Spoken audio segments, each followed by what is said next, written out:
Chào mọi người nhá. Hôm nay mình sẽ dùng test cái máy bơm siêu mini mà có sức công phá mạnh này cho mọi người xem nhá. Tự chế luôn nhá.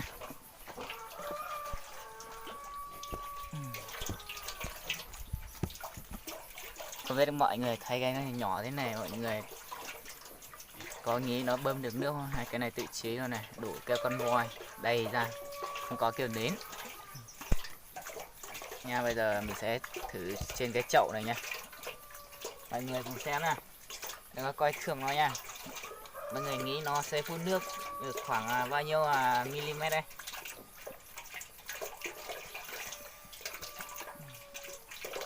Cùng cược xem mà nó phun nước được xa bao nhiêu nào mọi người. Xem nó xa 1 cm hay là 1 mm nào. Cái này sao làm khó thế này.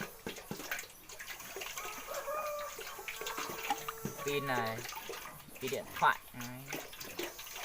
Chế xong là rút pin điện thoại ra test luôn, mọi người cùng xem nhá. Thấy chưa? Thấy độ nguy hiểm của nó cho mọi người. Đây được khoảng ui, đứt điện thoại mẹ nó rồi. Đấy. Nhỏ mà có vó nha mọi người ơi. Không thể đây được nha mọi người, xem nào. Đấy. Nhỏ mà có vó, phun được gần 1 mét nha mọi người. Đây.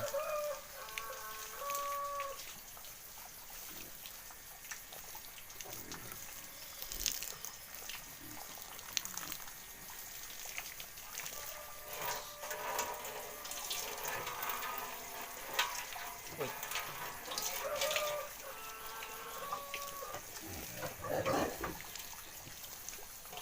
Đây nhá mọi người, nó test cho mọi người xem rồi. Nhìn nó nhỏ thế này thôi, nhìn nó nhỏ thế này thôi, không to bằng ngón tay thôi, nhưng mà nó phun nước xa gần 1 mét đấy, mạnh cực luôn nha mọi người. Tự chế ra nha.